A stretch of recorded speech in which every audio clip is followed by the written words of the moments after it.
All for Ukraine podcast. Hello, everyone, and welcome to Economy of Trust podcast. Today's topic, decentralization. It is a solution for Ukraine economy or not? And I'm going to start on this particular topic because this is a very personal story for me, where because of decentralization, which started in the Ukraine based on the results of Euromaidan in 2014, right? And that process took a long time to become a reality. But in 2017, I have moved back to Kyiv from America because of the first passing of law of decentralization in the Rada local parliament. And the reason for that is, as we're going to discuss today, because I understood as somebody who has, let's say above average understanding of economy, finances, is I understood that represents an opportunity more than any other prior to this, where Ukrainian potential can truly be made in reality due to the decentralization focus of making municipalities of Ukraine the cornerstone of the future economy. So let me come back and start with a little bit of a history of Ukraine and the challenge of Ukraine. Because of centrally planned economy that has been installed in Ukraine after a revolution in 1917, Ukrainian economy through Soviet times all were central planned, as the whole Soviet Union was. After the breakup of Soviet Union, Ukraine, for pretty much all of its independence, also been under central planned economy as legacy of that old Soviet system. So that is critically to understand, and I believe this is one of the topics that is not very much talked about around Ukraine at every level. And I believe this is a fundamentally important issue to understand as we continue the discussion. So what is the purpose of decentralization? The reforms aim to strengthen the local government, challenge the administrative territorial structures that were existed before, and empower local authorities with the sufficient powers and resources to grow their own economies. And that allows us in Ukraine specifically to build economies ground up. I cannot stress that enough. Right? It is a critical component because Ukraine is practically one of the countries I personally know where you can really go into the country and build ground up the whole economy, especially after the traumatic experience the country and every person in it went through over the last 3 years of Russian aggression. So what are the components of the decentralization reform? It has three main components: reform of the territorial organization of power, reform of local self-government, and reform of regional policy. So what are the components of the decentralization reform in Ukraine? There are three components of that. First is the reform of the territorial organizational power, reform of local self-government, and the reform of regional policy. So the key developments, and this is very important because that took a long time for the government to develop those, and it is more or less been formalized right before the war. So during the war, obviously it's very hard to do anything, but obviously post-war, decentralization will be the key to the future of Ukrainian economy. So legislation framework is being adopted in 2014 and 2015. So, and including that laws on the state regional policy and fiscal decentralization. The fiscal decentralization is a very important factor here, right? Basically the second one development is amalgamation of local communities. Over 10,000 local councils were merged into 1,472 municipalities that are basically called gramadas in Ukraine, territorial communities. And the last one is a financial decentralization. Local budgets now increase significantly due to revenues from locally generated taxes.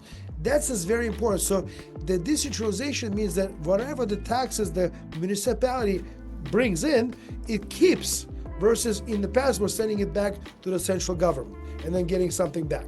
So creating incentives for local leaders is to drive quality of services, and first of all, in order to do that, you need to drive quality of life. So now we have a situation in Ukraine where you can basically, as a mayor, to have control of your own destiny as a municipality. And therefore, mayors, which we're going to talk a lot about in my podcast, have tremendous motivation to really get into creating something new from ground up with new technologies, with new partners from around the world. And that's very, very exciting and a very, very big opportunity in itself. So, but before we get to the opportunity, let's talk about challenges. So obviously Ukraine is Ukraine, and there's a lot of challenges. The first challenge is big one, is a corruption. And my view, I'm not going to spend a lot of time today on corruption. We'll definitely have more to discuss on corruption in later podcasts. But the corruption in Ukraine, one of the biggest drivers to drive corruption out of Ukraine, first and foremost, in my view, is a demographic change. Younger people coming into power. Younger people were never part of the old corrupt system. And that also, think about it, Zelensky is, I believe, 44 years old today. Right, so the generation that was already more or less, basically just caught the last part of the Soviet empire when they were kids, is now coming to power in Ukraine. So, and the old generation that used to be very corrupt and had built all those tremendously sophisticated corruption schemes is truly demographically aging out from their positions. So corruption, that's the number one. Number two, I believe corruption will also change dramatically in Ukraine because of the technology. Technology, by its definition, will drive inefficiencies and corruption out. And the third reason, if I can put this immediately here, is the reason of cash is becoming basically absolute from day-to-day life. Actually, when I lived in Kyiv and I'm moving back to now, is I'm going to be I spent about a month, was my personal goal, without cash in Kyiv, in Ukraine and outside Kyiv. And I did it. I did not need cash for anything in Ukraine. So I believe the corruption is on its way out. Will there be still corruption in Ukraine? Of course. Every country has a corruption issues at different sophistication, different levels, but it's never going to go away completely, but it's definitely going to be minimized. Obviously, there's a risk of challenge of legal management. All of that risks are very big because there's no legal infrastructure is established, legal standards are established. There's definitely not enough management level of human resource to manage transition from central planned economy to market economy. Obviously, there's a big challenge on the administrative capacity of the municipalities itself, because that capacity never had a need to work in the market economy because they just didn't have that. It was a central planned economy. So those type of issues, we as economy of trust are already in the process of solving by creating economic unions, by creating commerce department. You'll hear more and more about those instruments for Ukraine in order to help transition from central planned economy to market-driven economy. So obviously, from the point of view of international support, it is fascinating that this particular its challenge as well as is opportunity and testament to how important it is for everybody in the world that Ukraine is successful in this decentralization process. So this has been supported for years by European Union, America, with the money. I believe over $100 million were spent on this effort alone to drive decentralization in Ukraine on the legal level, on the level of the government, policy, etc. So also what's very fascinating, decentralization is very much supported by the population of Ukraine. Mayors as well as people who fought very hard against established, let's call them cash cows that take advantage of corruption to drive decentralization. And that created tremendous amount of opportunities that I see.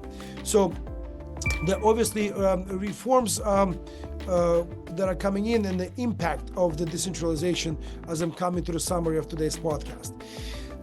I cannot understate the importance of decentralization for everything country is about to experience post-war. It is also most critical and fundamental macro trend for Ukraine that allows us to build economy of trust in Ukraine, as I shared you in the first episode, and I'm going to be sharing details of it as we go forward. The key component of that is it allows us to build economies ground up, meaning that the ground up opportunity, it goes from the literally first level, the level of infrastructure, And we'll come back how we're planning to build those future smart cities of Ukraine. So that is a number one opportunity. At the same time, that opportunity alone creates enormous efficiencies and ability to implement technologies that have not been implemented anywhere else in the world. Ukraine, in my opinion, due to decentralization, will become one of the smartest industrial countries in the world. Why? Because we will be able to design the future cities of Ukraine from ground up, where technology is the first layer of that process. So that's on one. Number two, it allows us to create different types of governance within public and private sector. And most importantly, that opportunity of decentralization with support of technology, with support of best policies from around the world on governance, sustainability, and many other things. For example, just this morning I had a big call regarding energy. Imagine that decentralization with technology that exists today allows us to potentially have an energy that is being consumed by the industry and business and consumers at no cost to those businesses or consumers. That is a fascinating, mind-blowing opportunity. And lastly, decentralization is what I believe will provide the biggest return on capital for foreign and domestic investors. And the reason for that, because it allows us to get away from the central plan big ideas, right, that never happened practically on any government, Ukraine included, right, where we can focus on implementation of MVPs in the different municipalities, and then through economy of trust and its network of 645 mayors today throughout the country, implement that whatever has already been tested and proven across the country very, very quickly. So decentralization, to finalize, allows us to really scale recovery of the whole country and getting the country to the most fastest trajectory of recovering economically at local level, which will drive the rest of the economy throughout the country. So with that, I want to finish today's podcast of decentralization. It's been a pleasure. Please share this podcast. Please share with friends. We are looking to unite 100 million people around the world who are supporting Ukraine. And I'm Henry Sternberg. It's been a pleasure sharing this with you today. Thank you so much. Till next time.